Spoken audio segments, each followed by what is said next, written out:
Capital और small letter. वैसे ही उर्दू में भी होता है छोटे और बड़े हर्फ। तो हम बड़े वाले कर चुके हैं, अब छोटे हर्फ करेंगे। हाफ में क्या करना है कि शक्ल चेंज नहीं होती है, पुरानी वाले ही रहेगी, बस उसमें आधा आधा हो जाएगा, सभी का हाफ हाफ हो जाएगा। अलिफ वैसे ही रहेगा, अलिफ पहले देख लीजिए फिर लिखिएगा। बे, पे,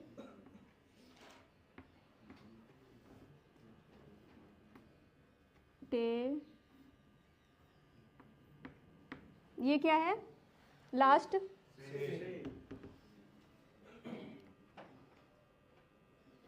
उसके बाद है जीम, चे, हे और हे। दाल, डाल, जाल, बताएंगे इसको भी। रे, रे, जे और जे।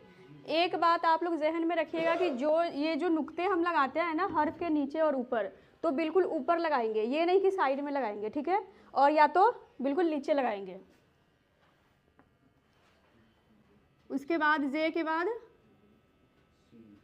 सीन, शीन, स्वाद, ज्वाद, तोए, जोए, एन, गैन, फे, क्वाफ, काफ, गाफ, लाम, मीम, नून, वाव, हे, हमज़ा, छोटी है, बड़ी है, डैश।